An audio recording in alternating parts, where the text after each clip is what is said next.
Boa noite, irmãos.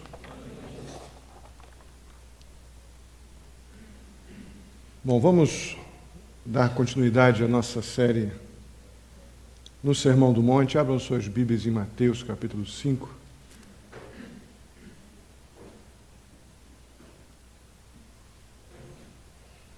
Semana passada, na primeira parte dessa série, nós comentamos sobre que sermão é esse.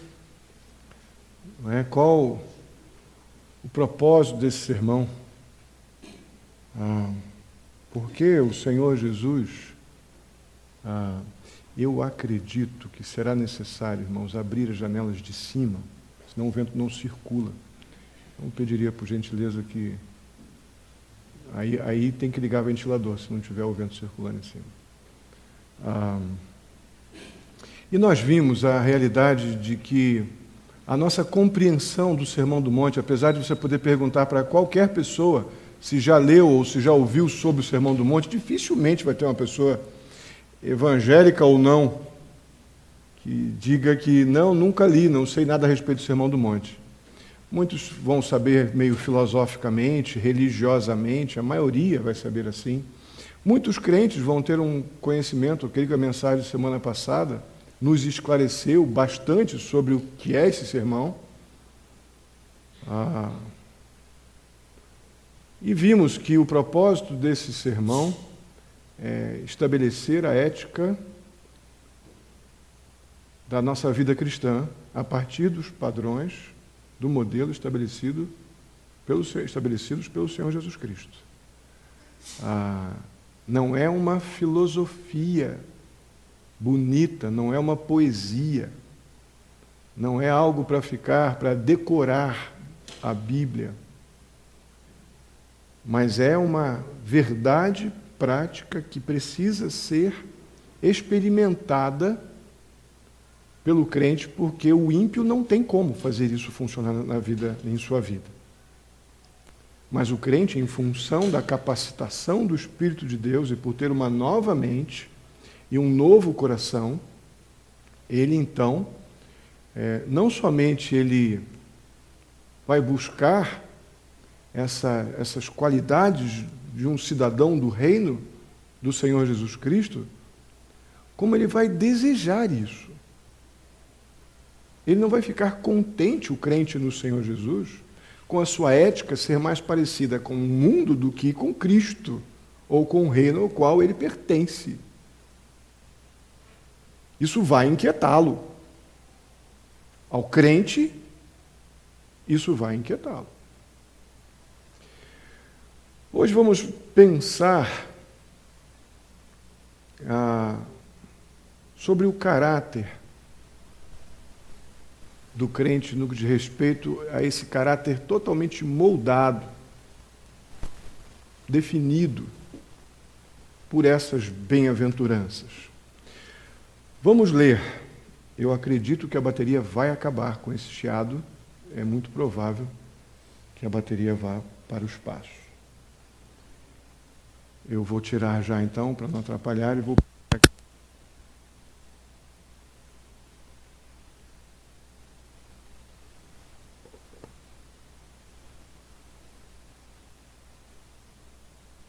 Vamos aqui para mim, por favor. Vamos ler então Mateus capítulo 5, dos versos 3 ao 12. Diz assim: Bem-aventurados os pobres em espírito, pois deles é o reino dos céus. Bem-aventurados os que choram, pois serão consolados. Bem-aventurados os humildes, esse aqui vai também, provavelmente. Bem-aventurados os humildes, pois eles receberão a terra por herança. Bem-aventurados os que têm sede e fome, ou fome e sede de justiça, pois serão satisfeitos. Bem-aventurados os misericordiosos, pois obterão misericórdia. Bem-aventurados os puros de coração, pois verão a Deus. Bem-aventurados os pacificadores, pois serão chamados filhos de Deus. Bem-aventurados os perseguidos por causa da justiça, pois deles é o reino dos céus. Bem-aventurados serão vocês quando por minha causa os insultarem, os perseguirem e levantarem todo tipo de calúnia contra vocês, alegrem-se e regozijem-se, porque grande é a sua recompensa nos céus, pois da mesma forma perseguiram os profetas que viveram antes de vocês. Oremos. Santo e amado Deus, muitíssimo obrigado pela vida de cada irmão aqui. Eu peço ao Senhor, ó Pai, que mais uma vez o Senhor nos abençoe através da Tua palavra, mediante a ação do Teu Espírito Santo, que sejamos movidos, nosso entendimento seja aberto, ó Pai, para que possamos perceber aonde nós estamos neste cenário da mensagem que foi ministrada pelo Senhor Jesus no Monte das Oliveiras, transmitindo a nós o caráter da nossa cidadania, o caráter, ó Deus, daqueles que pertencem a este reino, e que a gente possa olhar para isso, ó Deus querido, numa perspectiva muito séria, que os nossos padrões não são os que são estabelecidos por este mundo. O nosso padrão de vida cristã, ele foi estabelecido pelo Senhor Jesus, e está aqui o que devemos insistentemente, ó Pai, nos esforçar para ter como a nossa ética, como nosso padrão, como nossas características, por causa daquele que reina em nós. Nos ajuda nisso, eu te peço. Em nome de Jesus. Amém. Muito bem. Antes de nós estarmos em condições de considerar separadamente cada um dessas bem-aventuranças, nós temos que responder 3 perguntas de caráter geral neste cenário dos versos 3 a 12. Não sei se a ideia ideal são perguntas, mas 3 critérios. Quem são essas pessoas descritas como bem-aventurados? Segunda verdade que precisamos encontrar aqui nesses versos de 3 a 12. Essas qualidades que são recomendadas para essas pessoas que são bem-aventuradas, qual o efeito disso? E o terceiro momento, que bênçãos são essas que advêm desse sermão, que vêm em consequência de sermos as pessoas para as quais essa mensagem, essa ética está sendo ministrada, ensinada? Vamos pensar então nas pessoas que estão sendo aqui identificadas como o alvo dessas bem-aventuranças.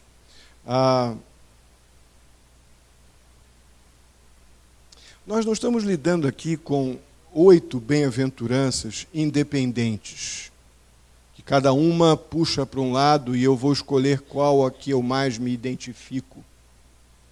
Não é essa a proposta aqui.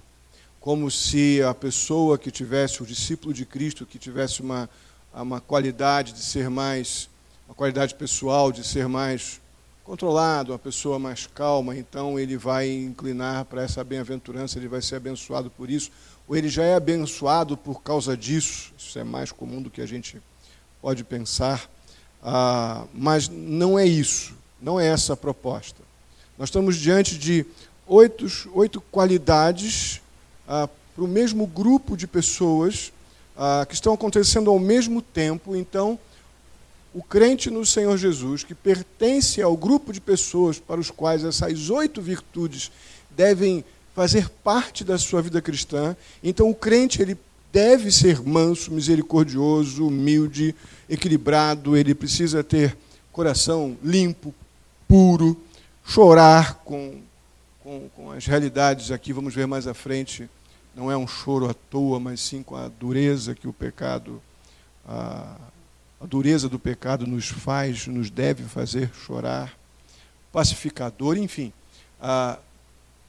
Eu não tenho que escolher aqui, não é um grupo seleto ou isolado de pessoas que vão estar sendo chamados de bem-aventurados. Não, o bem-aventurado é aquele que foi salvo no Senhor Jesus Cristo e, por isso, ele deve portar na sua ética de vida cristã as 8 virtudes mencionadas neste sermão.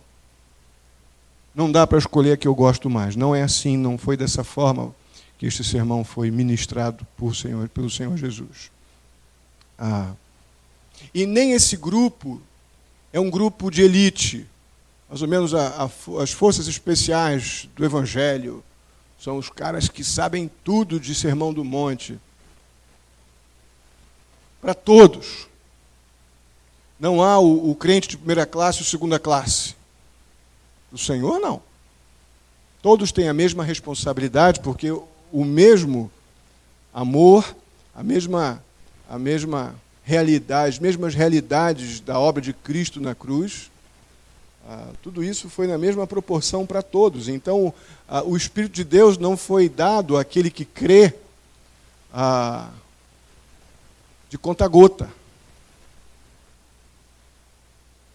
Nós recebemos o Espírito de Deus para estarmos conformados à vontade dEle e capacitados por Ele a lidar com os nossos pecados e com o mundo. Capacitados pelo poder dEle para anunciarmos as boas novas ao mundo. E todos receberam da mesma forma o Espírito de Deus. Por isso, não estamos lidando aqui com uma pequena classe de crentes superiores que conseguem fazer com que tudo do Sermão do Monte aconteça na sua vida. Não é isso.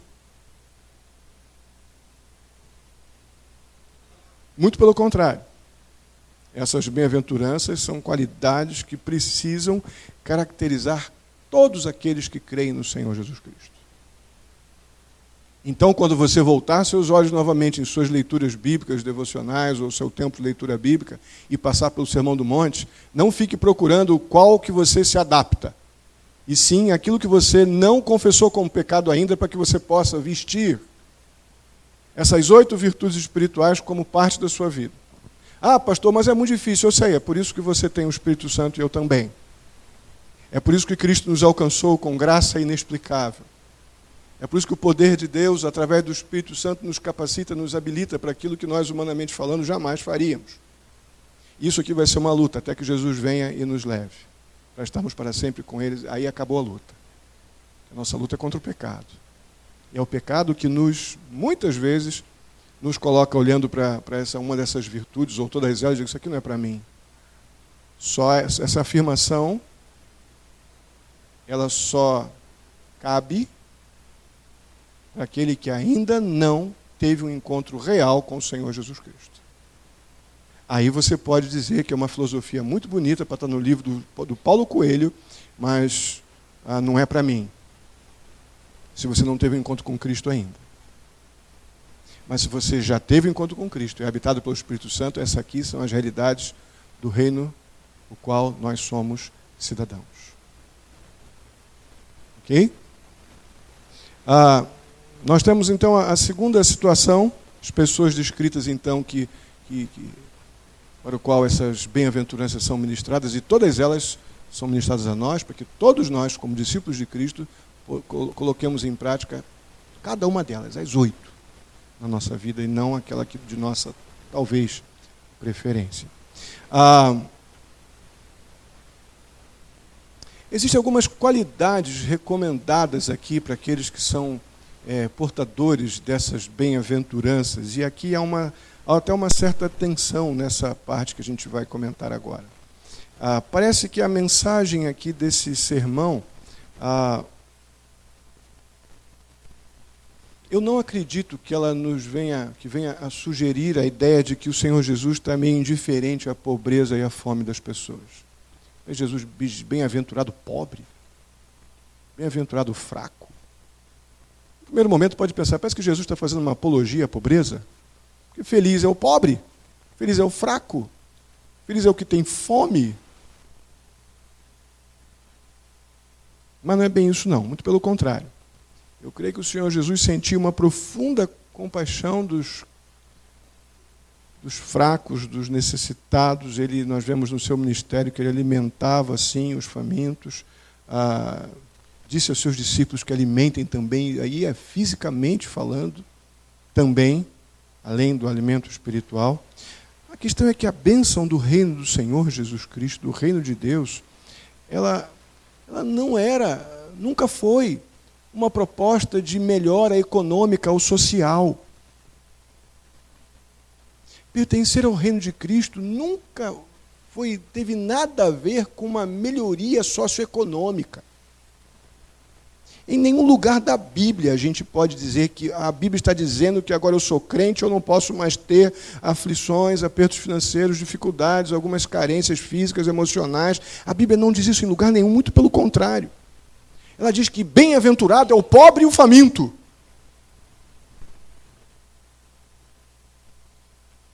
Que nós temos que definir quem é o pobre, ou o que é essa pobreza e o que é essa fome. Mas o bem-aventurado não é o forte. O bem-aventurado é o fraco, é o dependente.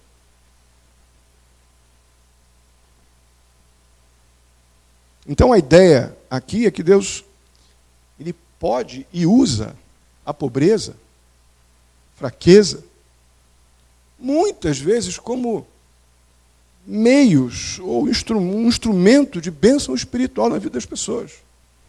Irmãos, eu já disse isso diversas vezes e vou repetir. Eu lamento profundamente isso. Eu falo para vocês isso com um pesar e um aperto no meu coração. Eu espero muito no Senhor para que eu possa melhorar nisso. Eu quero melhorar nisso. Eu quero ser um bom crente também quando estou com fartura. Porque eu tenho uma tendência horrorosa de não ser um bom crente que eu poderia ser na fartura. Mas gozado como eu fico esperto na fraqueza.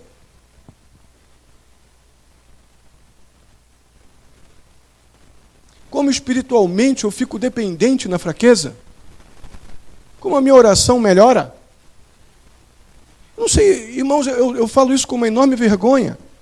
E eu desejo realmente que isso também te envergonhe. Espiritualmente falando.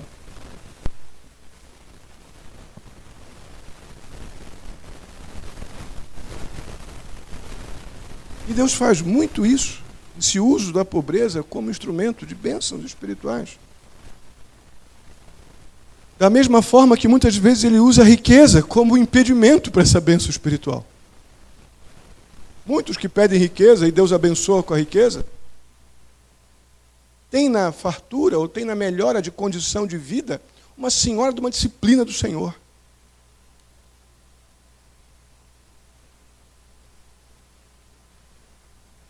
Mas de forma alguma isso transforma a pobreza, literalmente falando, numa condição desejável.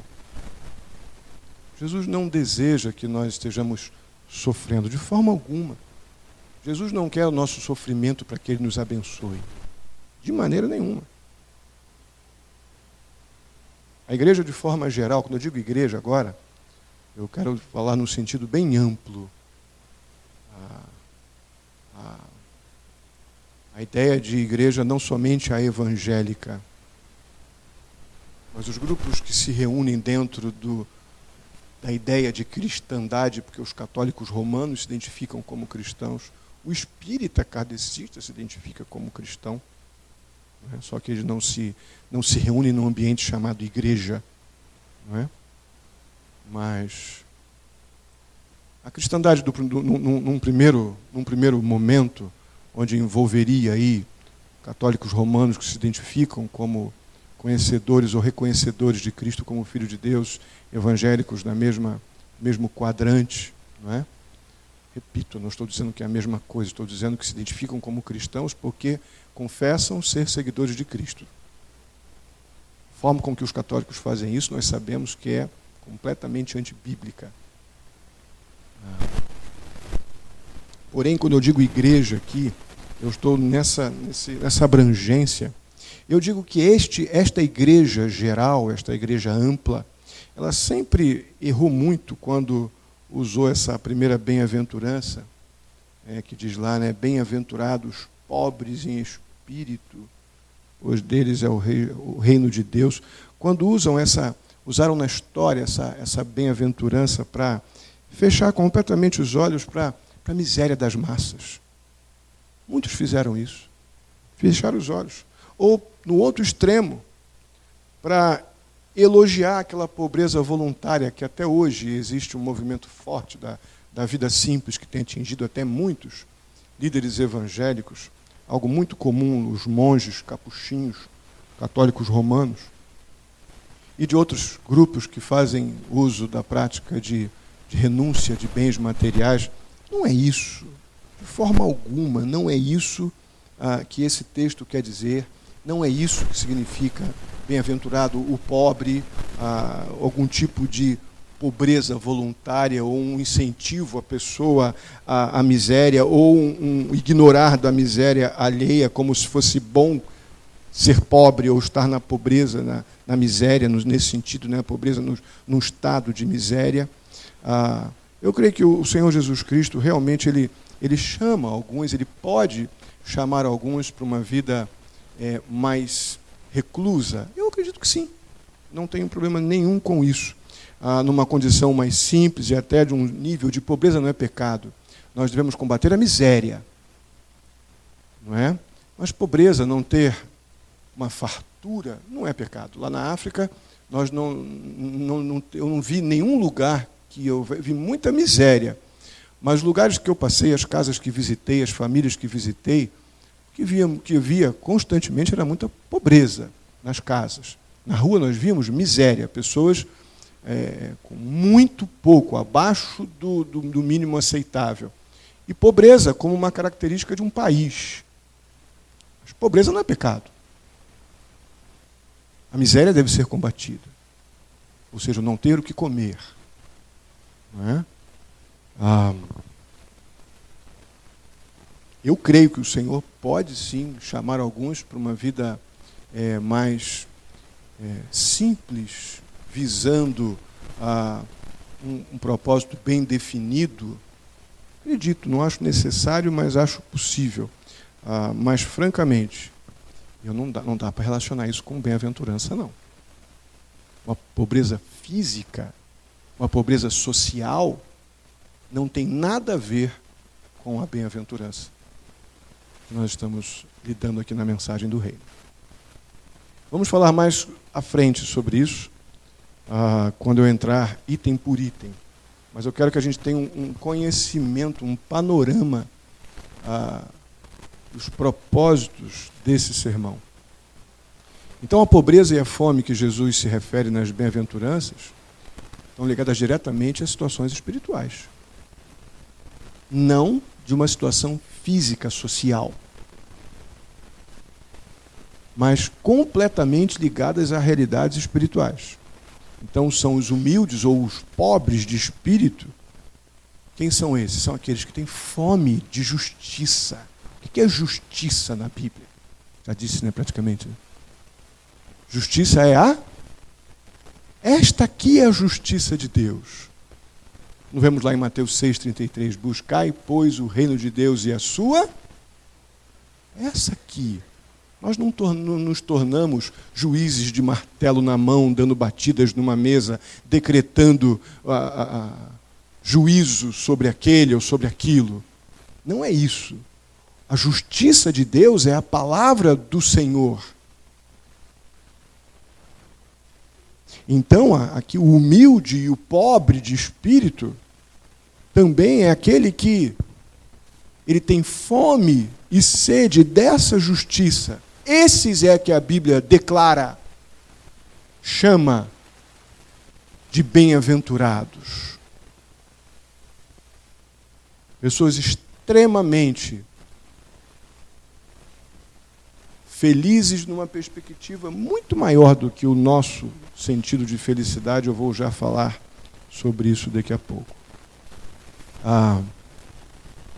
Então podemos certamente deduzir que as outras qualidades espirituais, as outras realidades espirituais, obviamente por dedução, dizem respeito diretamente a realidades, obviamente, espirituais.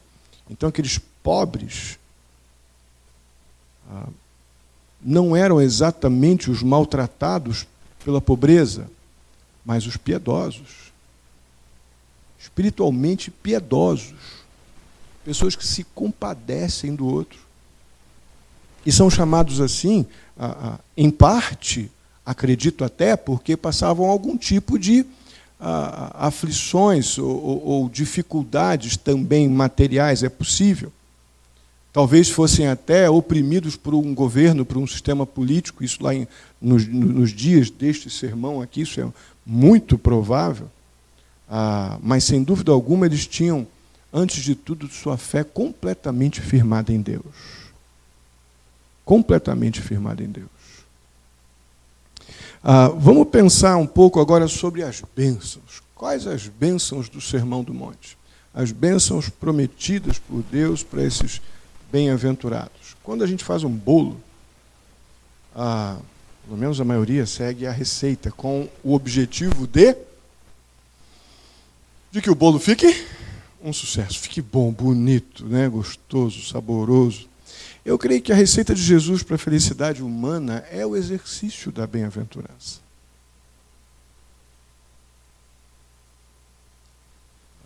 Se nós bem honestamente olharmos para alguns ambientes ou momentos de frustrações ou infelicidades em nossa vida, no dia a dia,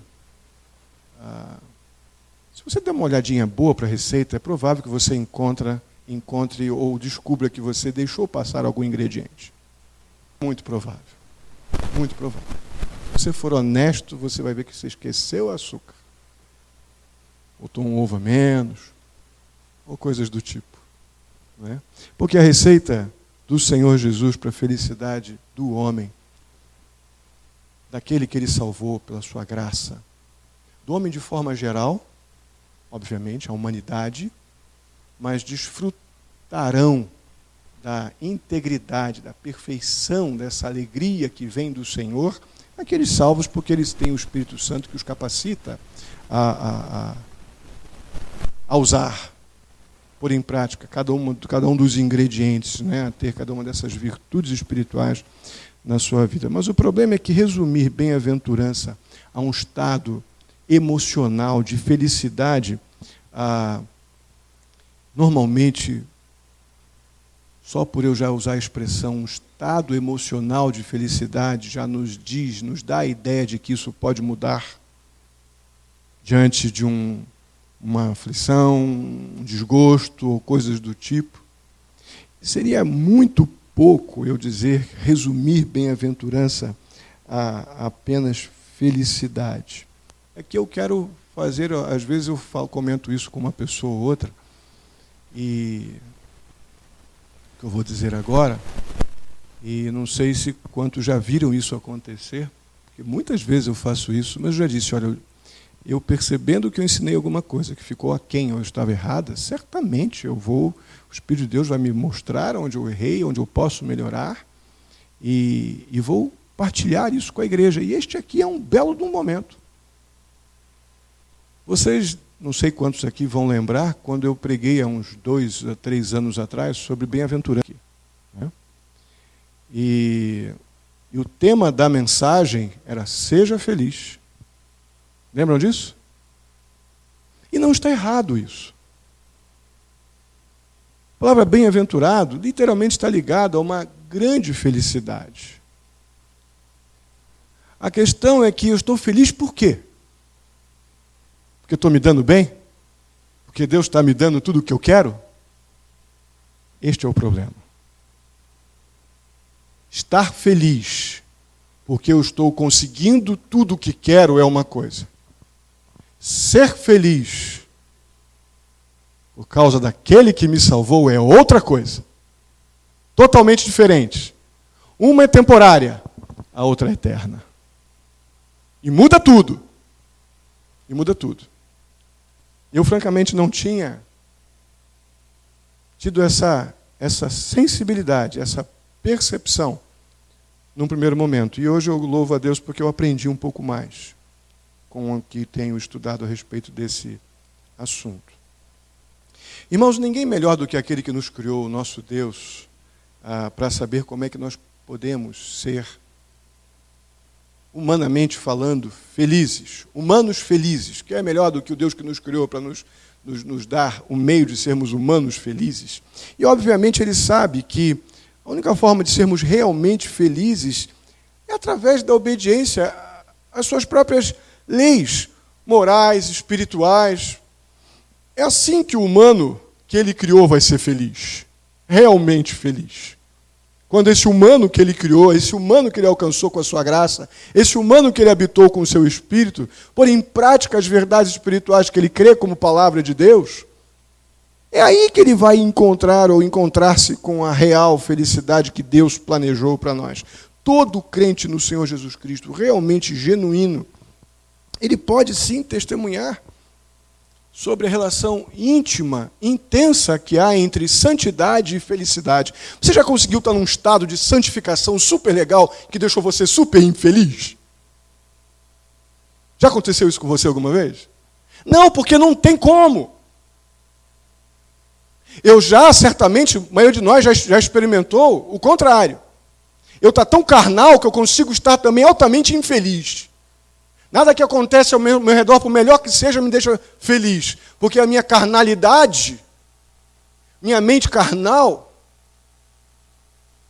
ela só pode estar compatível com a infelicidade, o desprazer e a frustração. Agora, a santidade é compatível com felicidade.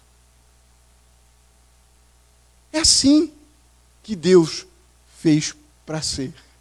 É assim que Deus torna os seus humanos felizes. É com essa perspectiva. Então, bem-aventurado é muito mais do que um estado temporário de felicidade. Mas eu acredito realmente que felicidade essa da bem-aventurança é a maneira como Deus vê aqueles que se submetem com muito prazer ao padrão moral do reino dele. Eu creio que esses são os bem-aventurados. Aqueles que têm prazer em dar prazer ao seu Rei, ao seu Salvador. Aqueles que se alegram com saber que Deus se alegra com a sua submissão, com a sua obediência. Esses é que o Senhor chama de bem-aventurados. Os que têm prazer na lei do Senhor e nela se deleitam de dia e de noite. Essa é uma felicidade diferente. Essa não é gerada por circunstâncias, mas gerada por uma realidade espiritual sem nenhum tipo de padrão de medida terreno. Por isso ela é genuína, completa, perfeita. Esses são os bem-aventurados. Mas a gente pode pensar, mas pastor do céu, onde é que está a bênção disso?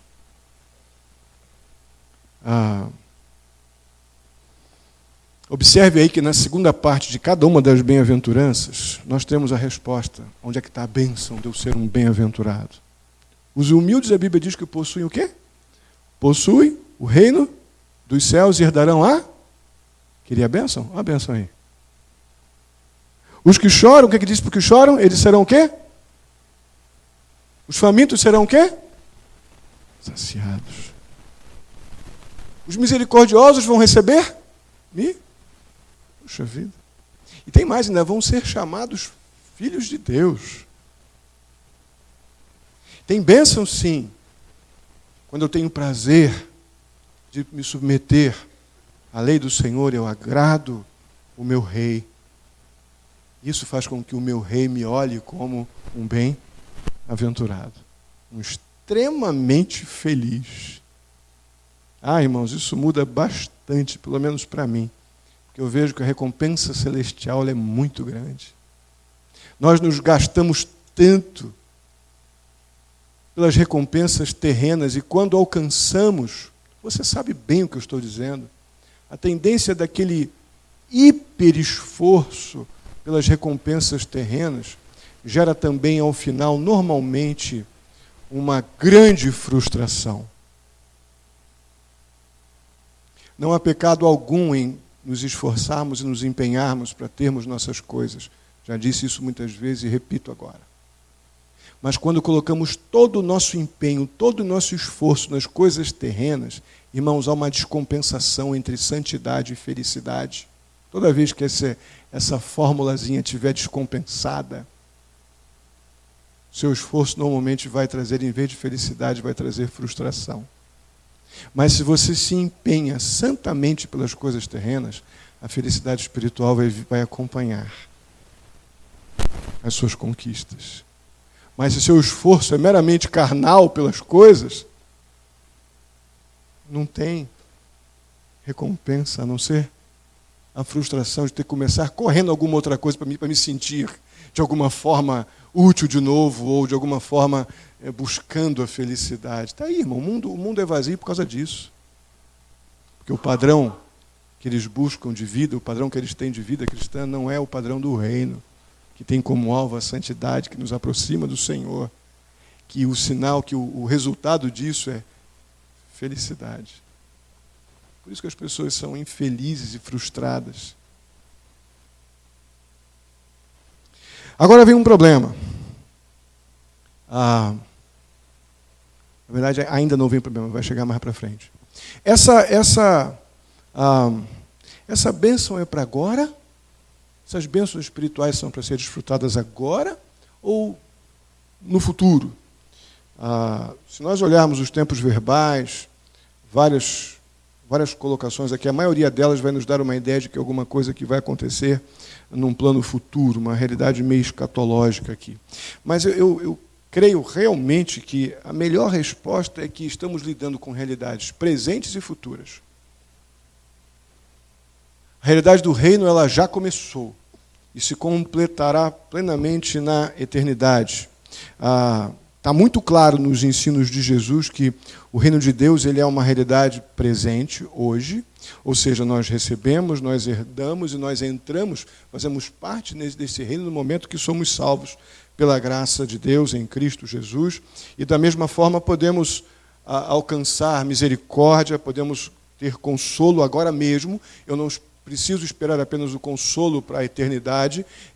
Nós somos alvos de misericórdias do Senhor que se renovam a cada manhã para que não sejamos consumidos, não é assim? O pãozinho da padaria celestial, né, que vem todo dia fresquinho à nossa mesa, das bênçãos do Senhor, né, para que nós não sejamos consumidos, e sem dúvida alguma, nós também nos tornamos filhos de Deus no momento que reconhecemos o Senhor Jesus como Salvador nesta vida, no momento que isso acontece.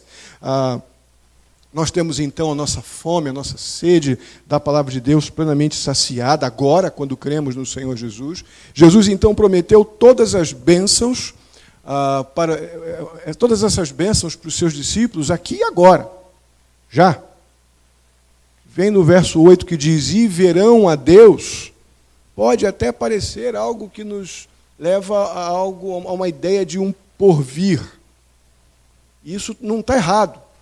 A questão é que esse porvir já começou para aqueles que creem no Senhor Jesus nesta vida agora.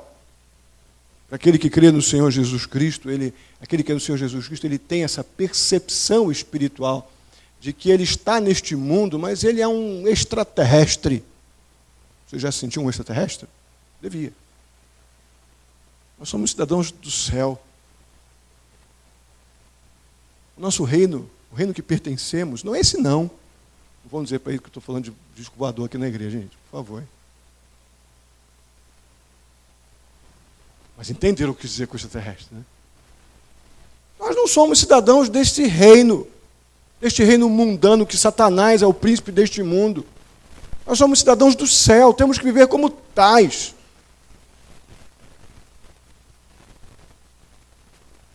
Nós já estamos no contexto de herdar essa terra nesta vida, herdar as realidades espirituais e eternas nesta vida. 1 Coríntios capítulo 3, versos 21 e 23, eu vou apenas citar para você, quiser anotar, para você fazer sua leitura depois. As realidades espirituais, nós que estamos em Cristo, como essas realidades eternas, elas já são muito intensas hoje. Capítulo 3 de 1 Coríntios, versos 21 e 23, diz assim, estou fazendo um resumo. Todas as coisas são de vocês. Seja o mundo, a vida, a morte, o presente ou o futuro, tudo é de vocês. Vocês são de Cristo e Cristo de Deus. Então as realidades eternas do reino de Deus já estão acontecendo em nossa vida, desde o momento que fomos alcançados por graça maravilhosa, por graça soberana. Irmãos, sabe por que a gente tem dificuldade de perceber isso? Que a gente vive normalmente uma vidinha cristã bem medíocre. Economizamos tempo para Deus. Geralmente nosso tempo é curto para Deus. Nosso tempo é curto para oração. Nosso tempo é curto e apressado para vir à igreja. Então, com esse nível medíocre de vida espiritual, é difícil a gente ter uma percepção de que nós somos cidadãos de um reino eterno, desde agora.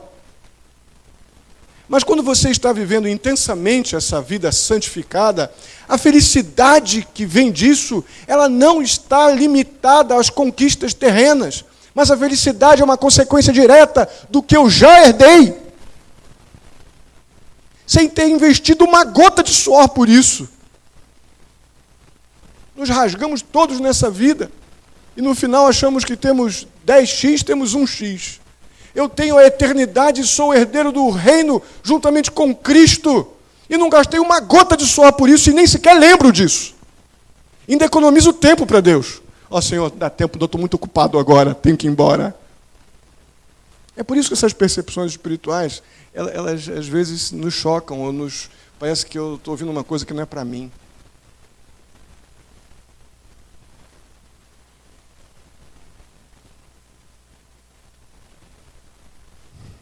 Por isso que eu creio plenamente que essas promessas de Jesus, que estão nas bem-aventuranças, elas têm sim um cumprimento presente e futuro. Tem sim. Algo que está acontecendo já e se completará na eternidade. A gente desfruta agora, imediatamente, como se estivéssemos lidando com a primeira parte da colheita. Mas a colheita propriamente dita, a maior colheita, ela está por vir ainda. Os que choram serão plenamente consolados, lá na colheita geral, na colheita final. Agora, as primícias da colheita agora não vão fazer com que eu não chore mais. Mas no momento final da colheita, nunca mais eu vou chorar. Agora eu terei consolação nas primícias da colheita. Mas ao final da colheita, nunca mais essa consolação será para sempre. Irmãos, isso nos coloca diante de mais uma pergunta delicada sobre as bênçãos que Jesus prometeu. E esse é o problema que eu quero colocar aqui. Já vou dar a resposta. Será que as bem-aventuranças nos ensinam algum tipo de doutrina da salvação por mérito humano ou por algum tipo de obra? Dá para pensar. Isso é incompatível com o Evangelho. Mas o Sermão do Monte, muita gente boa lê esse texto e diz que estão lidando com a lei de Moisés do Novo Testamento. Será que Jesus não está declarando bem explicitamente, dizem alguns, que os misericordiosos alcançarão a misericórdia e os limpos de coração, então, verão a Deus? Ou seja, eu faço isso para acontecer aquilo? O texto sugere isso. Algum tipo de obra para poder ser abençoado. Pegaram a possibilidade aqui? Eu, obviamente, não creio nisso. Há um conflito explícito com o Evangelho. E vou justificar o porquê. A primeira das bem-aventuranças, ela anuncia a salvação pela graça e não pelas obras. A primeira delas. Bem-aventurados os absolutamente incapazes, pois deles é o reino de Deus. Essa ideia aqui promete o reino de Deus para o humilde de espírito, aquela pessoa que ela se coloca na condição de completamente dependente, ou seja, pessoas que são espiritualmente frágeis. A questão da pobreza espiritual, não coloquei correto. Essa pobreza espiritual é no sentido de completa dependência, não de fragilidade, mas de completa dependência. Isso tira qualquer mérito da pessoa. Então, essa pessoa ela é feliz porque ela não tem recurso algum e ainda assim coloca-se em completa dependência àquele que é seu rei e Senhor. Então, esse, para mim, é um dos grandes motivos pelo qual nós não podemos, apesar de muita gente dizer que você faz isso, recebe aquilo, faz isso, recebe aquilo. Não, o padrão, logo na primeira bem-aventurança, já desqualifica essa afirmação. Martinho Lutero, grande reformador aí, ex-católico romano, né, que rendeu-se ao Evangelho lendo o livro de Romanos, na verdade, traduzindo do alemão para do grego para o alemão. Ele converteu-se na tradução dessa carta de Paulo, quando dizia ali que a fé em Cristo Jesus bastava. Aquilo confrontou grandemente um homem que estava acostumado a fazer todo tipo de ter atitudes para ter algum tipo de mérito, né? Sacrifícios, penitências, para poder ter algum tipo de mérito da parte do Senhor. Ele diz o seguinte sobre o Sermão do Monte: Cristo nada diz neste sermão sobre como nos tornamos cristãos, mas apenas sobre as obras e os frutos que ninguém pode produzir se já não for um crente em Jesus e não estiver num estado de total influência da graça de Deus.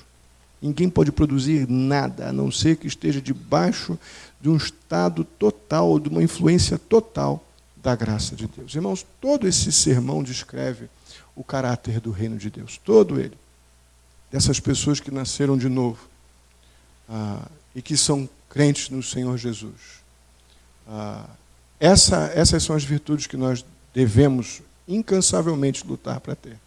Por isso, então, essas bem-aventuranças apresentam as bênçãos de Deus, ou a bênção que Deus concede, eu creio que esse é o maior detalhe, a bênção que Deus concede aos seus, de forma alguma como recompensa ou mérito de alguém, mas como uma virtude, como um dom da graça de Deus, aquelas pessoas que estão buscando na santificação essa aproximação com a vontade de Deus e por isso são altamente felizes.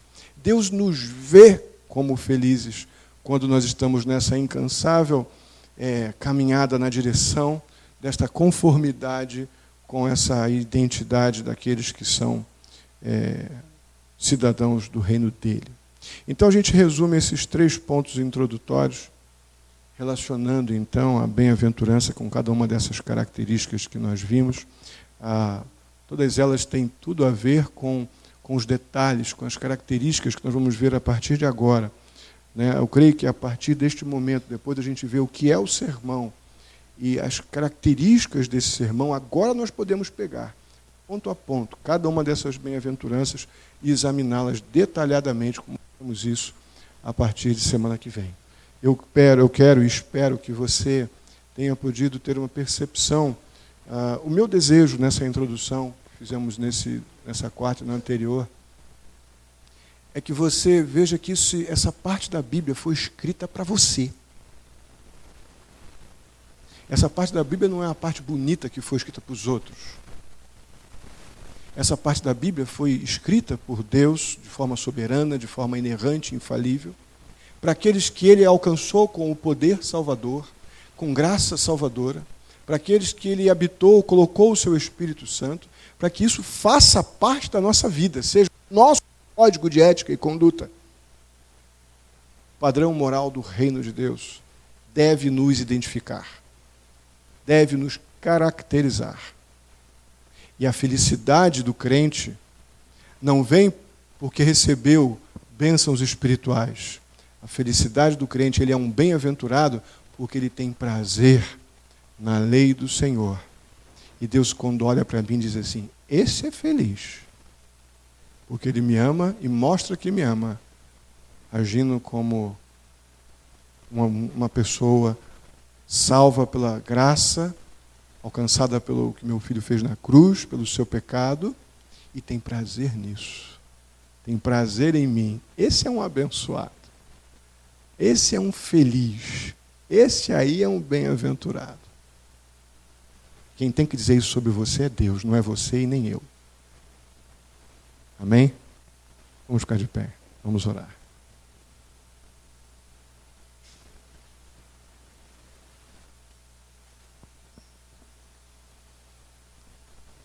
Querido Deus, muito obrigado pela oportunidade de compartilhar verdades espirituais tão ricas. Tanta grandeza nisso. Como é santamente humilhante ver, ó Deus, como o Senhor nos ensina felicidade. Como o teu padrão é diferente do nosso. Ó Deus querido, muito obrigado. Ajuda-nos, ó Deus, a ter, ó Pai, esta parte da Bíblia como algo muito próximo de nós, muito íntimo, não uma lembrança esporádica. Que não haja repúdio a isso, ó Deus, mas que haja um total convencimento, uma pobreza de espírito da nossa parte, que nos coloque numa dependência tão grande do Senhor, ó Pai, que nosso desejo de vivenciar essas realidades do reino, ó Pai, nos conduza a um estado de temor e obediência. A tua vontade, ó Pai, que o Senhor nos olhe do céu e diga: este é feliz. Ajuda-nos nisso, ó Pai, eu te peço. Em nome de Jesus. Amém. Vamos orar, irmão. Ou vamos orar uns com os outros. Eu já ia orar, continuar orando aqui.